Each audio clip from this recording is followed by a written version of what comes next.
कहानी की शुरुआत में हम एरोल नाम के एक लड़के को देखते हैं जो अपने माता पिता के साथ एयरपोर्ट पर आया था। उसके पिता गेब किसी काम से शहर छोड़कर जा रहे थे। एरोल उन्हें ना जाने को बोलता है, लेकिन उसके पिता वादा करते हैं कि वो जल्दी वापस आ जाएंगे। इसके बाद गेब अपने फैमिली को बाय बोलकर चला जाता है। अगले सीन में हमें 3 दिन बाद के समय को दिखाया जाता है। एरोल और उसकी माँ अपने घर पर गेब के बारे में सोच रहे थे। एरोल की एक बेस्ट फ्रेंड भी थी जिसका नाम था ग्रेस। वो ग्रेस के साथ मिलकर स्कूल चला जाता है। शाम में एरोल और उसकी माँ एयरपोर्ट पर गेब का इंतजार करते हैं, लेकिन काफी समय गुजर जाता है और गेब वहां पर नहीं आता। एरोल की माँ मेरी एयरपोर्ट पर पूछताछ करती है, लेकिन उसे कुछ पता नहीं चलता। फिर मेरी उस होटल पर फोन करती है जहां पर गेब रुका हुआ था। होटल से उसे पता चलता है कि गेब कभी होटल छोड़कर गया ही नहीं। उसका सामान और लगेज अभी उनके होटल में मौजूद है। ये सब सुनकर मेरी थोड़ी हैरान हो जाती है। और तो और गेब का फोन भी नहीं लग रहा था। इसके बाद मेरी अपने पिता विलियम को फोन करके इसके बारे में बताती है। विलियम जवाब देता है कि गेब कुछ दिन पहले उससे मिलने आया था। वो किसी सीक्रेट प्रोजेक्ट पर काम कर रहा था, उसे बस इतना ही पता है। आगे हमें मेरी को दिखाया जाता है। वो हर उस जगह पर जाती है जहाँ पर गेब जाया करता था। यहाँ तक कि मेरी गेब के सभी दोस्तों को फोन करके उसके बारे में पूछती है, मगर गेब का कोई आता पता नहीं था, जैसे वो अचानक कहीं गायब हो गया हो। उसके बाद विलियम मेरी को उस जगह पर ले जाता है जहाँ पर गेब काम किया करता था।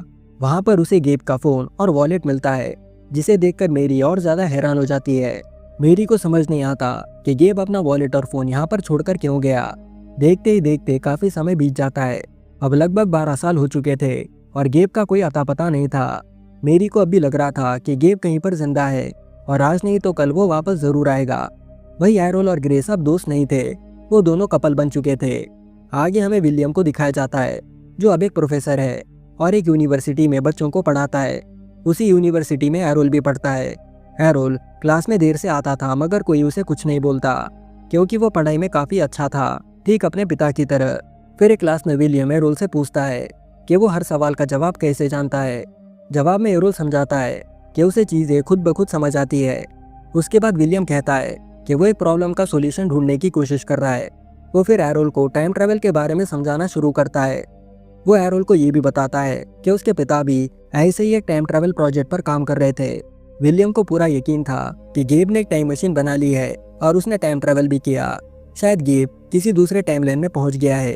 ये सब सुनकर एरोल कहता है कि उसके पिता को गुजरे हुए काफी अरसा हो चुका है और विलियम जो अंदाजा लगा रहा है शायद वो उसकी इमेजिनेशन है, क्योंकि रियलिटी में टाइम ट्रैवल जैसी कोई चीज एग्जिस्ट नहीं करती। वो विलियम से ये भी रिक्वेस्ट करता है कि वो ये बातें उसके माँ को ना बताए, वरना वो परेशान हो जाएगी। इतना कहकर वो वापस ग्रेस के पास चला जाता है। शाम को विलियम एरोल से मिलने उसके घर पर जाता है और समझाने लगता है। वो जाहिर करता है कि शायद उसके अंदाजे गलत हो, लेकिन कोशिश करने में क्या बुराई है। इतना कहकर वो अपनी बेटी मेरी से मिलकर वहां से चले जाता है। उसके बाद मेरी रोते हुए एरोल को बताने लगती है कि कई दिनों से उसे उसके डैड की काफी याद आ रही है। पिछले कुछ दिनों से उसे ठीक से नींद भी नहीं आई। एरोल अपनी माँ को समझाता है कि उसके पिता अब इस दुनिया में नहीं रहे, इसलिए उनकी भलाई इसमें ही है कि वो ये सब भूलकर जिंदगी में आगे बढ़े। लेकिन उसकी माँ मानने को तैयार नहीं थी। गुस्से में आकर एरोल घर से बाहर निकल जाता है। अगली सुबह जब एरोल अपने माँ के कमरे में जाता है तो पाता है कि उसकी माँ मर चुकी है। उसने कल रात खुदकुशी कर ली थी। अब एरोल ने अपने माँ को भी खो दिया था। एरोल खुद को दोष देने लगता है, ये सोचकर कि काश वो अपनी माँ से इतने रूड तरीके से बात नहीं करता तो आज वो जिंदा होती। कब्रिस्तान से निकलते वक्त एरोल विलियम को बताता है कि उसका प्रोजेक्ट रेडी है। ये दोनों एरोल के टाइम मशीन को रेडी करने में लग जाते हैं। विलियम बताता है कि गेब शायद साल 1945 गया होगा ताकि वो आइंस्टाइन को अपने प्रोजेक्ट के बारे में बता सके, क्योंकि उसे गेब की पुरानी चीजों में आइंस्टाइन का एड्रेस मिला था। कुछ समय बाद एरोल 1947 का एक पुराना आर्टिकल देखता है। उसे पता चलता है कि साल 1945 में आइंस्टाइन के घर के पास एक आदमी की लाश मिली और उस लाश के पास ठीक वैसी ही घड़ी थी जैसे उसके पिता पहना करते थे। इससे ये बात क्लियर हो जाती है, जो आदमी 1947 में मरा था वो गेब ही था।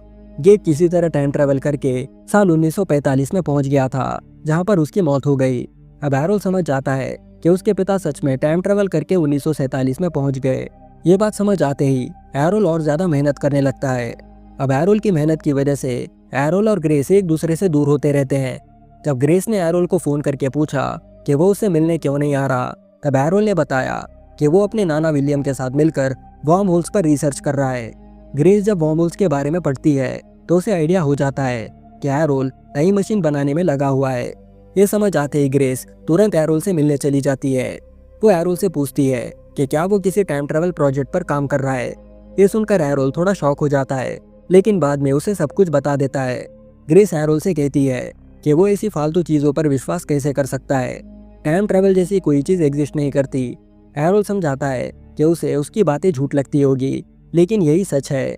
यही वो कारण था जिसकी वजह से एरोल ने ये बात उसे कभी नहीं बताई, क्योंकि उसे पहले से ही पता था कि वो उसकी बातों पर भरोसा नहीं करेगी। आगे एरोल और ग्रेस घर पर होते हैं। वो दोनों टाइम ट्रैवल के बारे में बात कर रहे होते हैं। ग्रेस बताती है कि वो प्रेग्नेंट है। अगर उसने टाइम मशीन बना ली तो वो अपने काम को लेकर बिजी रहेगा और उनके बीच में दूरियां आ जाएगी। इसलिए बेहतर यही होगा कि वो दोनों अलग हो जाए। ग्रेस का मानना था कि अगर एरोल टाइम में वापस जाकर उसके पिता को ले आएगा तो उन दोनों की मुलाकात कभी नहीं होगी, क्योंकि एरोल के पिता के मौत के बाद ही एरोल और ग्रेस क्लोज आ गए थे। अगर उसके पिता वापस आ गए तो शायद वो कभी कपल नहीं बन पाएंगे, क्योंकि टाइमलाइन चेंज हो जाएगी।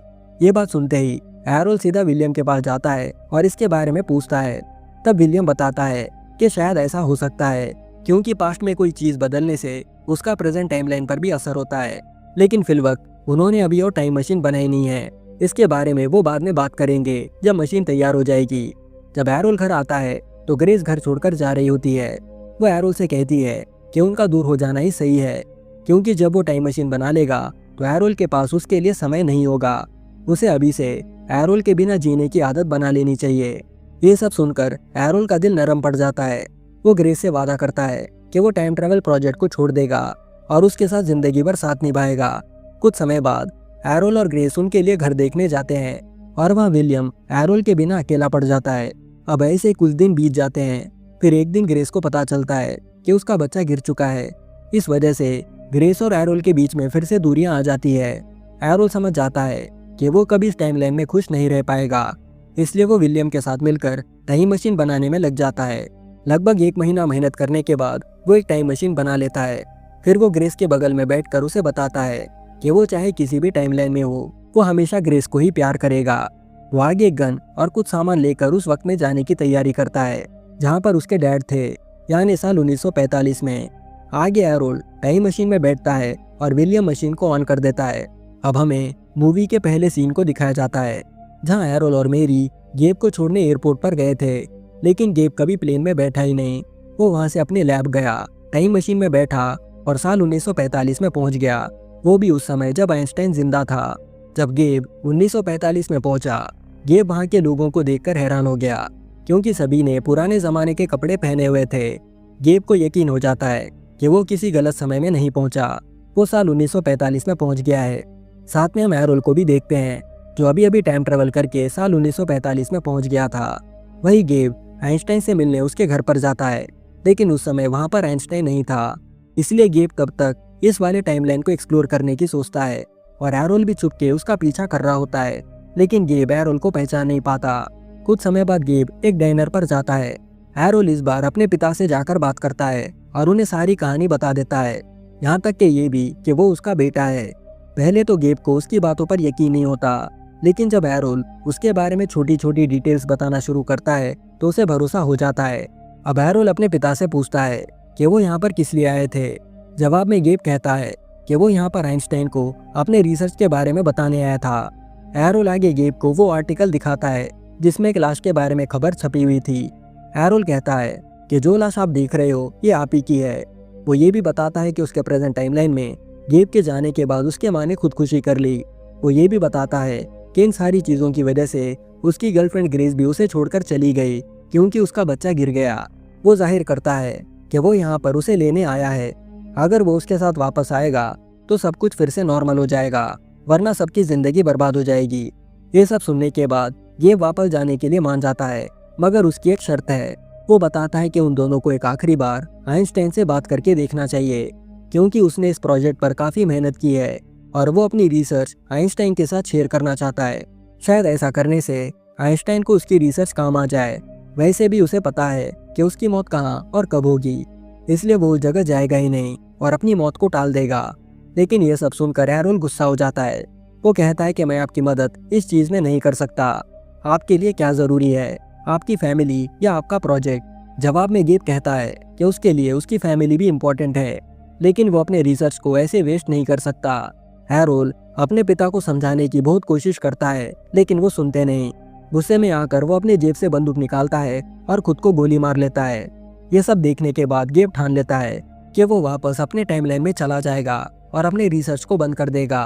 अब मूवी के फाइनल सीन को दिखाया जाता है जब गेब अपने लगेज के साथ वापस अपने समय में अपने घर पर लौट आता है।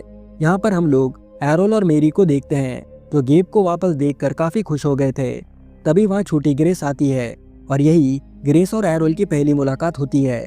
इसी सीन के साथ आज की टाइम ट्रेवल मूवी यहाँ पर खत्म हो जाती है। मूवी को देखने पर आपने गौर किया होगा कि 1945 में जो लाश थी शायद वो गेब की थी नहीं, वो एरोल की थी। गेब कभी पास्ट में मरा ही नहीं था। साफ शब्दों में कहा जाए तो ये सब एक पैराडॉक्स था। आशा करता हूँ कि आपको ये मूवी पसंद आई होगी। एक लाइक और एक कमेंट ड्रॉप करना मत भूलना। वीडियो एंड करने से पहले हम लास्ट वीडियो के टॉप 10 कमेंट्स को देखते हैं। पहला है WS ब्रोकन 333, सेकंड है खादिर शाह, थर्ड है स्प्रेटिएस्ट प्रॉब्लम, फोर्थ है नताशा मजगूतरा ब्लॉग्स, फिफ्थ है प्रियंका करमामर 618, सिक्स्थ है सैम और सेवेंथ है रफीक मोहम्मद, एट्थ है आशा फ्रॉम बांग्लादेश और नाइन्थ है प्रांजल। इन्हीं नामों के साथ आज का ये वीडियो यहीं पर खत्म होता है, मगर मैं जल्दी एक और मजेदार वीडियो के साथ लौटूंगा। तब तक के लिए bye, take care and thanks for watching.